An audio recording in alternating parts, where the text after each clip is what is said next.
Maps that I'm signing today are fair, responsive, and reflect the will of the people. Democratic Governor Tony Evers signed new legislative maps into law today, just about a week after the Republican-controlled legislature passed them. The governor submitted the maps to the state Supreme Court after it overturned the state's current legislative maps in December. Political reporter Darielle Fair joins live now from the Capitol after getting reaction from both sides of the aisle.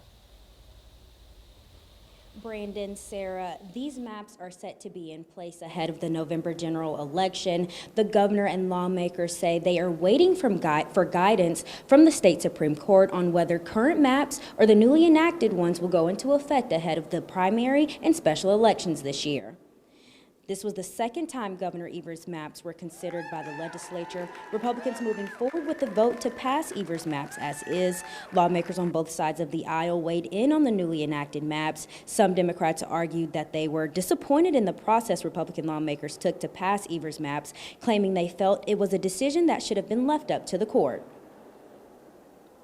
Well, certainly the new maps are a marked improvement on the heavily gerrymandered Republican maps that we've been living under since the 2010. Democrats in the legislature and many across the state wanted to allow the Supreme Court to complete that process and that we would have a chance for fairer maps than the ones that have been signed into law. Democratic Senator Kelda Royce going on to say, regardless, she is happy the state now has more competitive maps to ensure lawmakers are more accountable to the people.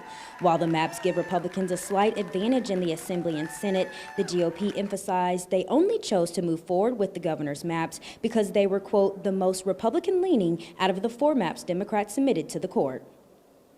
I was carved out of my district by 581 feet.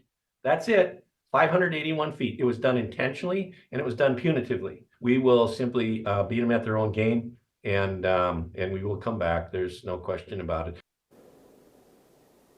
In Evers' proposed maps, Republicans and Democratic seats are evenly split between districts, Republicans holding 1 additional seat in the Assembly and Senate. 8 seats in the Assembly are predicted to be toss-ups. With the majority of lawmakers up for re-election next year, Wisconsin voters will be able to see a true shift in the composition of the legislature. Live from the Capitol, Darielle Fair, 27 News.